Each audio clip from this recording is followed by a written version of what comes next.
Hey, this is the Bunmom Life with me, Jessie, and my 4 bunnies, Roo, Linus, Timo, and Kumo. Come and join us for stories about our journey as a bunny family. Let's hop to it.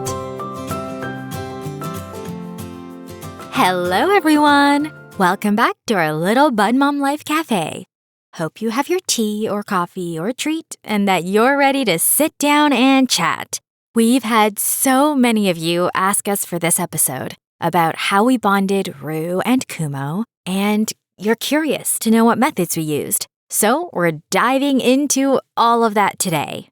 To start off, I'd just like to remind everyone that we at the Bunmom Life are not certified or licensed bunny experts in any way. Today we're sharing a lot of things that may not be conventional and may not even be recommended usually for bunnies and bonding. The methods we used may not work for your bunnies, so please ensure you speak to someone reputable and trusted if you have questions. And if you find your bunny or bunnies in similar circumstances as ours and would like to try anything we share, please do be very careful and monitor your bunnies very closely. You don't want any of them getting hurt. And remember, you know your bunnies the most, I hope. So with all information that you read online or you hear online, use caution when applying it to your bun's life, and just know that sometimes certain methods don't work for everyone, and that's okay.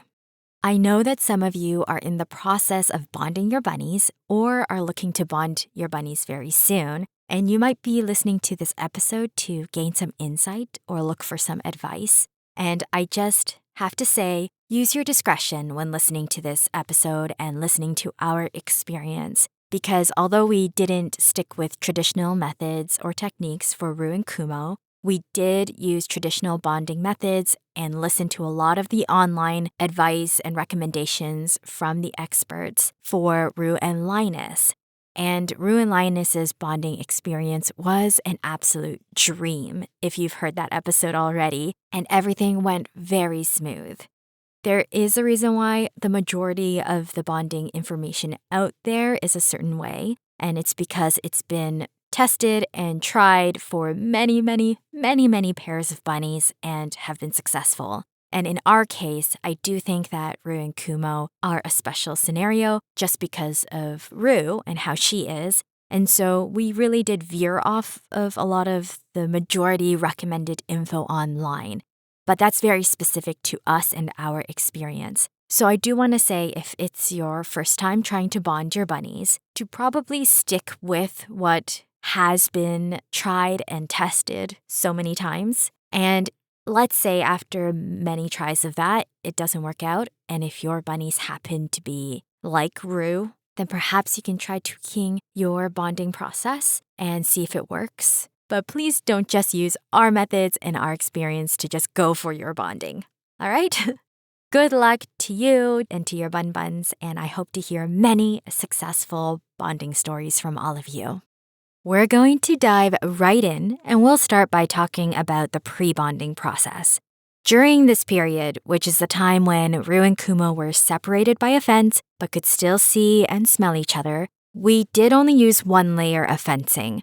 This already is not typically recommended because you don't want the bunnies to be able to touch each other just in case they bite and fight. But we saw that Roo and Kumo didn't have this issue, so we stuck with 1 layer of fencing only. At the start, Roo was definitely super curious about Kumo. She was also a little cautious of him. We'd give them breakfast side by side along the fence, and it wasn't long before they started sleeping side by side together. They'd both put their foreheads down against the fence, asking the other to groom them, and both were incredibly stubborn. Neither wanted to be the first to groom the other, and this would sometimes frustrate our Queen Roo, and so she would end up giving him a little nip on the nose to tell him who's boss.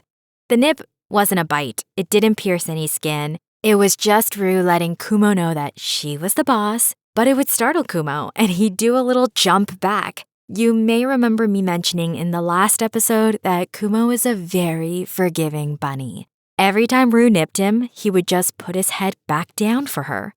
Forgiving and persistent, I guess. We didn't have a specific time frame for the pre-bonding period. We were just hoping to start the official bonding process after Kumo's vet visit. After his visit, we had to do his dental surgery, so then we waited until after his recovery to begin.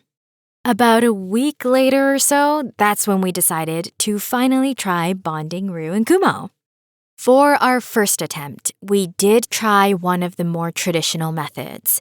And spoiler alert, it did not go well at all. We went to the main gathering level, so our second floor, where we set up puzzle maps to about 3 feet by 3 feet with a fence around it. We laid out hay everywhere, sprinkled some fresh veggies all around, because as some of you may know, this is to prevent them from being territorial of a specific spot if hay and food were placed in just one area. As soon as we put the buns in there, and as soon as Roo saw those fences, saw the small space, saw bun parents outside of the space, she threw a fit. She was already very upset. Roo does not like being contained in small spaces at all, and the longer she was in there, the more frustrated she became. Just want to note here that no bunnies like being contained in small spaces. And Roo was so used to being free roaming in such a large space for so long that as soon as she saw this tiny space, she wouldn't have it. It didn't even have anything to do with Kumo being there. And because she was in such a terrible mood from the setup, she started to take out her frustrations on Kumo. She thumped, she'd snap at him, and this really startled Kumo, and he got defensive, and so a fight immediately broke out. We have a clip of this, so you can definitely check it out in our stories on our Instagram. Thankfully, we were able to really quickly separate them, and we already knew right away that this method was not gonna work. From the two of them being so sweet to each other and then immediately fighting upon contact, we knew we had to switch things up. And when I say fighting, I don't mean, mounting, nipping, the usual behavior that is normal in bonding, and it's their way of figuring out their hierarchy. In this case, it was immediate attack. Bunny tornado, trying to bite each other. So it was really, really aggressive, and we knew it was a fight and not a positive bonding behavior where we should let them work things out. And because it was such an extreme and so violent so quickly, that's how we knew that something about this bonding process just wasn't working out for Roo. And we got full confirmation of this when afterwards we tweaked the bonding process and changed and adjusted it according to what we felt would work well for Roo. And the entire experience was completely different right from the get-go. So you'll hear more about that in just a little bit. We didn't want to end the session right then since we didn't want to end on a bad note. Bunnies remember everything.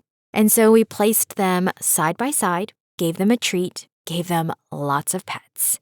Roo calms down immediately with pets. And then we ended that session. It probably lasted about 5 or 10 minutes, max. After that, my instinct was that the traditional methods of bonding with starting off in smaller spaces to prevent the bunnies from being too territorial actually wouldn't work for our girl Roo, who, again, has been so used to tons of space and so used to free roaming. She sees those fences up around her in a small space and she already will be miserable and not in the mood to get to know another bunny. But there wasn't much information online for any other kind of bonding method. I was wondering if anybody had ever tried bonding in a large neutral area instead. So I started researching, and that's when I stumbled upon the Bunny Lady's website. And one of her blog posts talks about how she attempted bonding her free roam bunny. She mentioned the same struggles about her free roam bunny being in a small space and how she tried bonding in a larger neutral area. This post really helped validate my instincts and feelings about a better process for bonding for Roo and Kumo, and was all the confirmation I needed to try something that wasn't traditionally done, or at least not really talked about in the online rabbit world.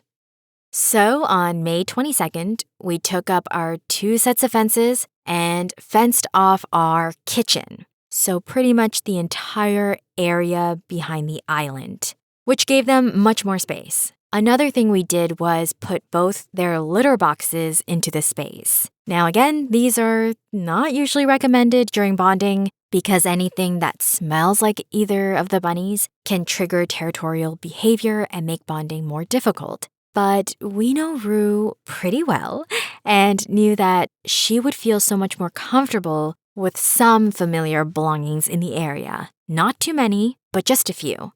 Bun Dad and I also spent tons of time in the bonding area with them.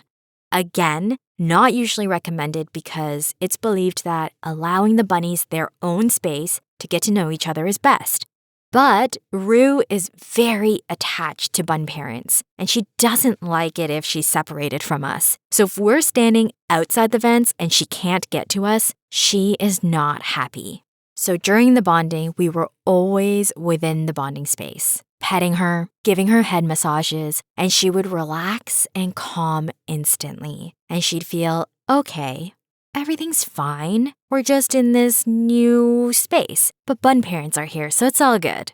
And the cutest thing would happen where Kumo, who is very, very excited and curious and adventurous, and often just exploring the space, sniffing every single thing, finding all the little corners of the area. After he's done all this exploring and feels exhausted, he'd come over, snuggle, smush right up with Roo, and ask for pets too. And this ended up helping the bond significantly. When Roo felt calm and comfortable, that was when she was happy to explore the area. She'd hop around curiously, and she didn't mind Kumo, and they'd end up exploring together. This session lasted about 2 hours. We started at 9 a.m. and ended shortly after 11 a.m.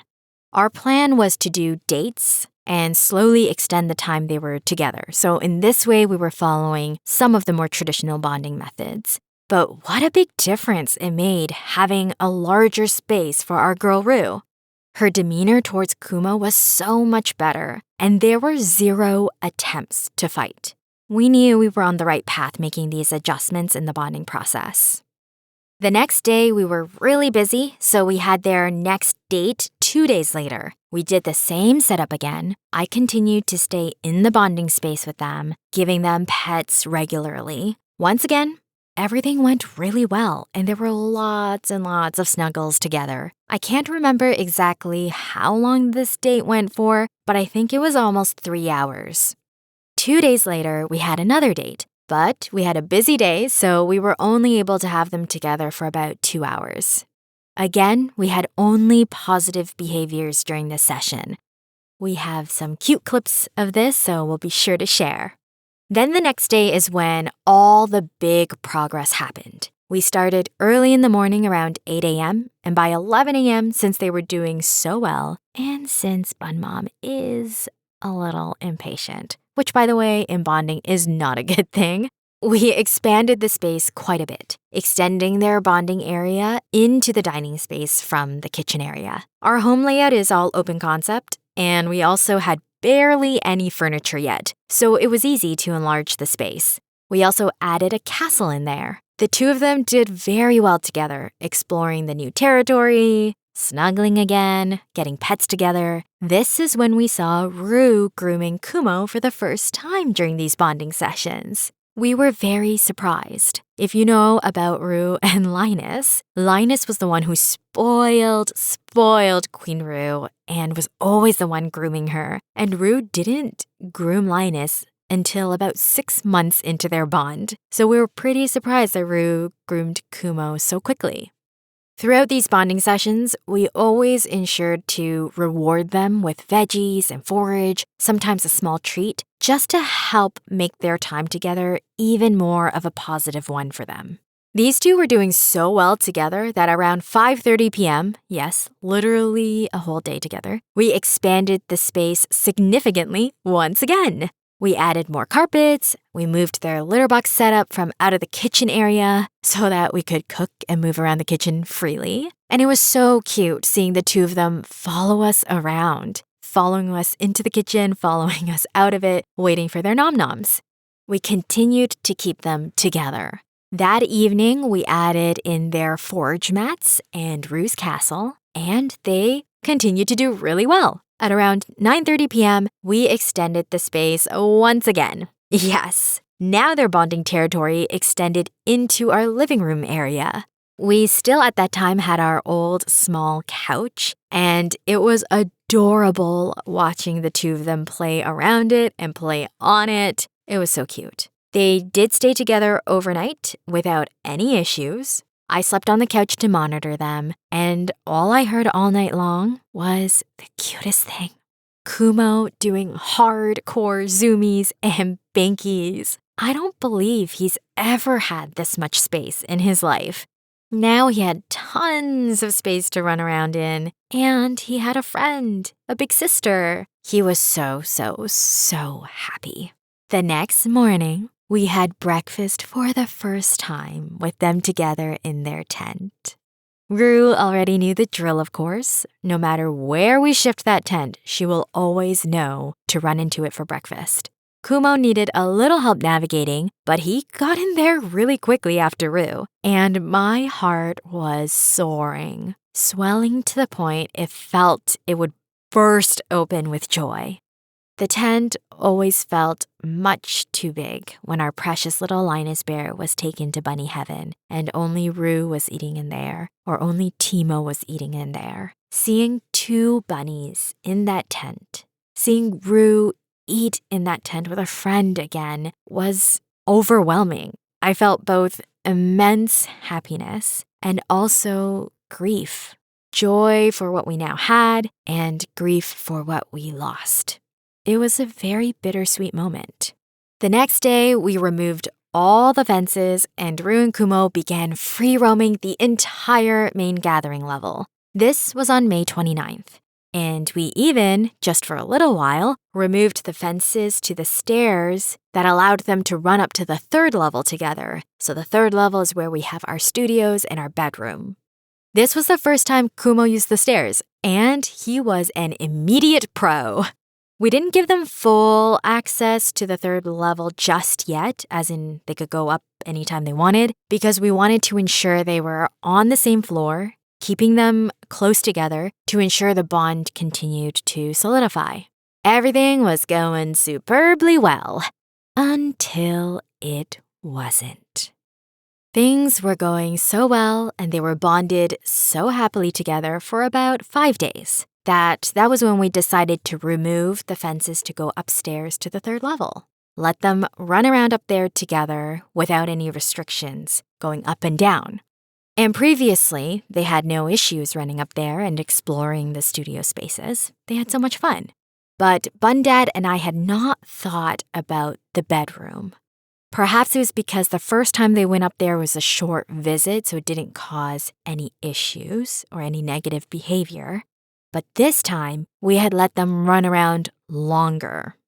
In this new house, most of our furniture is new, which helps with neutralizing the space, except for, at that time, the bedroom. We had the same mattress, same curtains for the window, same bedside tables. So everything smelled like how it did in the condo, which meant absolutely covered in Roo's smells. Roo always slept in the bed with us. She always played in the bed a lot, especially when Linus was there. So the mattress was covered in her scent. She also loved playing with our curtains, running around behind them, sleeping on the extra fabric that pooled on the ground. So the curtains were also covered in her smell. If there was any time Roo would be territorial about a space, it was here in the bedroom. Bundad and I had thought we did a thorough enough cleanse of this room. We had used vinegar to wipe everything down, the floors, the legs of the furniture. And so Bundad and I didn't think that it would be an issue.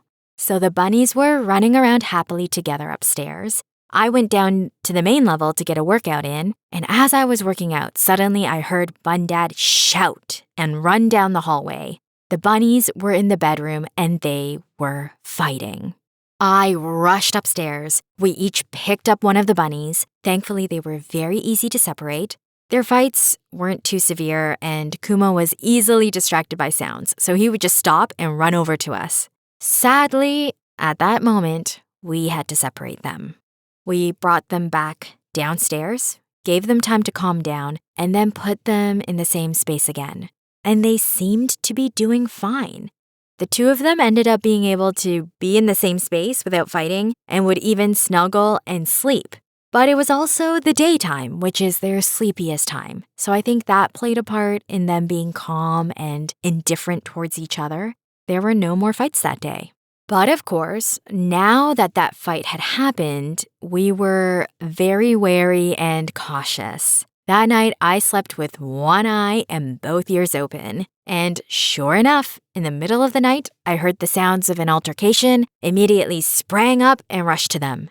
I separated them. Thankfully, not a serious fight again, but still a fight nonetheless. After getting them to separate sides of the floor and then monitoring them, they would come back together and even snuggle together. I gave them pets to help keep them calm and happy, and it was as though a fight didn't even happen. Honestly, some parts of this bonding process was a little confusing. This pattern continued for the next couple of nights, where they would snuggle for hours together and seemingly be okay around each other, and then randomly a fight would break out.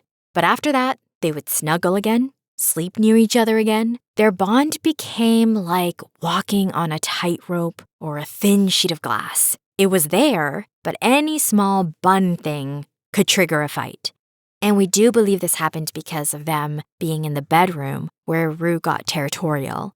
And so their trust in each other had reduced, and we needed time to get them to build that trust with each other again. Then, in the early, very early, dark hours of the morning of my birthday, this bonding experience came to a head. That evening, Bun Dad had chosen to stay in the living room together with me so that we could both keep an ear on the Bun Buns. However, Bun Dad had not slept well the past few nights, and he had an extremely exhausting day at work. So looking back, he should have slept in the bedroom and just have me monitoring the bunnies myself. But as I say, hindsight is always 20/20, and that evening, we didn't know that it would be a big problem. The bunnies seemed to be doing okay. They were fine all day without any fights at all. We lay down in the living room on 2 cots that we had set up, and we tried to sleep. We heard noises from them running around, which would jolt us awake, but nothing had happened that we needed to get up and do anything. So we'd sit up, look and see that everything was all right, then fall back to sleep. But then, around 2:30 or 3 in the middle of the night, a fight broke out between Roo and Kumo. We both shot straight up from sleep, leapt out of our cots, running to them. Bun Dad picked up Roo and I picked up Kumo. We quickly put up fences separating the kitchen and dining room space and put one on each side. It is all such a blur now that I can't remember which bunny went where. And Bun Dad then went to use the washroom, and I remember just standing there at the fence, looking at Roo, looking at Kumo separated, and feeling devastated, feeling so utterly disappointed and crushed that their fights were ongoing and that this time we probably did have to separate them and attempt rebonding all over again.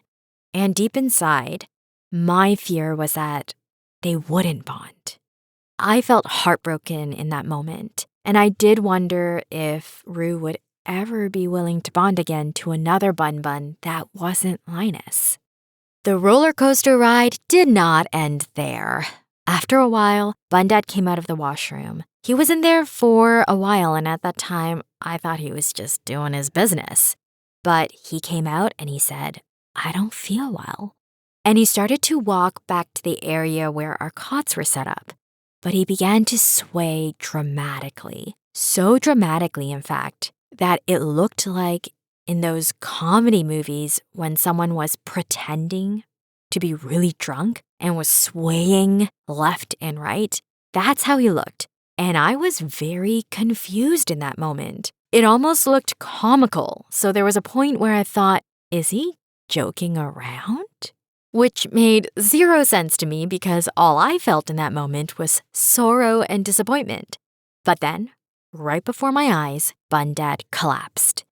With his fall, he had slightly hit one of the armchairs, and we had our vacuum still in its box laying on the ground, and he had landed on that box with such a loud thud. The sound of him crashing to the floor was terrifying. I remember screaming and running to him and bursting into frantic tears. Keep in mind, Bun Mom has never seen someone faint before, so this freaked me out. Bun Dad was on the ground for maybe 5 seconds, and then he got up. And I was screaming and crying, and he looked at me completely disoriented and confused. Later on, he shared that he didn't know he was fainting, that he felt like he was just falling asleep. So when he woke up with me freaking out in his face, he was so confused. I remember saying something over and over again, but I can't remember if it was, "You fainted, you fainted," or "You collapsed, you collapsed." And then Bun Dad, after a moment, with a very pale, exhausted face, said in an extremely calm and almost emotionless way, "I think I just need to lie down. I think I just need to lie down." And he went over to the cots to lie down. And I remember kneeling there beside the cot trying to hold it together. My husband just passed out. The Buns are fighting. Their bond may be broken. A million feelings and emotions and thoughts were flooding my mind. I took a few deep breaths and I closed my eyes. And then I remember one quote just drifted into my head amidst the chaos. And I heard it loud and clear in my mind. Everything happens for you, not to you. And I repeated it to myself. Everything happens for me, not to me. I took another few deep breaths, and I felt grounded and collected again. I was still upset, still frustrated, still crushed, still afraid, but I was no longer being tossed to and fro by these emotions. I felt anchored despite being within the storm of feelings. So I got up. I set up the separate spaces upstairs on our 3rd floor, putting the fences in the middle of the hallway so Kumo would have the studio spaces and half the hallway, and Roo would get the bedroom, 2nd bathroom, and the other half of the hallway to run around in.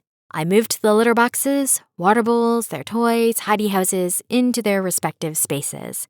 Then Bun Dad went to the bedroom to lay down and rest. I went back downstairs by myself.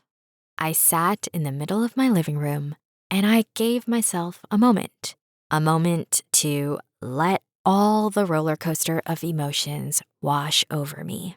I let myself feel it all completely. The heartbreak and disappointment of Roo and Kumo fighting and needing to be separated again, and the shock and fear of Bun Dad suddenly collapsing, plus all the other range of emotions in between. I just let it all wash over me.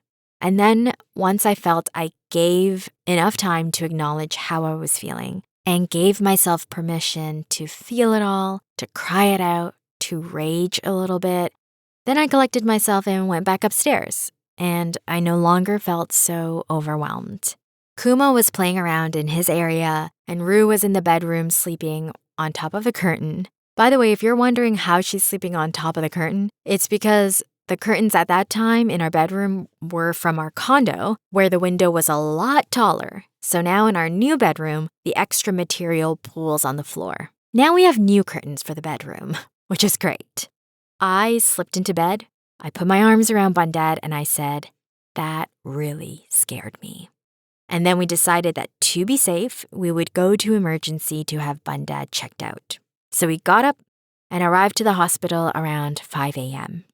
We were there until about 9 a.m. once the tests were run and the doctor spoke to us. The results from all his tests came out normal, so the doctor suspected that it was just a perfect storm of exhaustion from lack of sleep and work, combined with the stress of the bunnies fighting, plus shooting up out of bed so abruptly from sleep. And his heart rate just didn't pick up fast enough to pump that oxygen to his brain, and therefore, he fainted. We were grateful that it wasn't anything more serious than that. Once we got home, we went straight to bed to sleep for a few more hours. And that was how Bunmom's birthday started. Crazy, right? But I didn't allow this rough and unexpected start to the day ruin the rest of the day. Every moment is a new moment. My original birthday plans were to go out of town for the day with Bundad, spend a day hiking, visiting a quaint little town. But because of everything that happened, we ended up just going downtown to one of my favorite spots, a plant-based Japanese cafe, where we had some delicious food, non-alc drinks, and yummy desserts. It was simple and still full of joy. So, now that Roo and Kumo had fought, we didn't know what that meant for their bond. We've heard that bunnies hold grudges, and if their fight is severe enough, they may never bond. I was worried and concerned that they may not bond after this, and it was really difficult having to endure them being separated again. So what did we do? How did Roo and Kumo become buddies again? Because as you've seen in our stories, they are definitely buddies now. I'll be talking about that in the next episode, since this one has already gone on quite long enough. Be sure to stay tuned so you hear the rest of our story. As you can tell, or as you may already know, bonding bunnies can be extremely stressful. Who knew that these little furry ones could have such complicated relationships? We definitely were spoiled when it came to Roo and Linus and their instant solid bond. And we got a big wake-up call when Timo came along, and then he never really had a chance to even have a solid attempt at bonding with Roo because of his health conditions. Then with Kumo, we learned that an easy bond is not the norm, but an exception to how it usually goes. But what we've also learned is don't give up. Bonding a pair can take a very long time in certain circumstances, but enduring it, being patient, understanding your bunny's signals and how they're developing, and eventually getting there when they are bonded, it makes all of it worth it. All the stress, all the heartache, all the disappointments, all the setbacks. Seeing two bunnies snuggling together, loving each other, doing everything together is always worth it. And that's it for today. Thank you again for sitting with me or driving with me. One of our listeners was listening to an episode in the car on their way to run errands, and it's such a delight to know that. Or if you're doing chores with me and listening to our Bun family stories, thank you so much. If you'd like to share anything about this episode, you know we love to hear it. Thanks to all of you who have been commenting on our episodes, sending emails, sending us DMs. It really is one of the brightest highlights of my day whenever I read them. Have a wonderful day or evening wherever you are. And remember, you are loved and cherished always. Our Bun Buns send you lots of boops. Bye!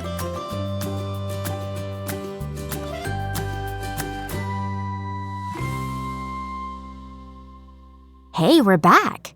Sort of. Just popping in to say a friendly reminder that we are not licensed professionals here on the Bunmom Life podcast. Everything that we've shared is just our own personal stories and experiences. So if you have any questions or concerns or need any advice about your bunny, please do consult a professional or an exotic vet. All right, we'll see you next time.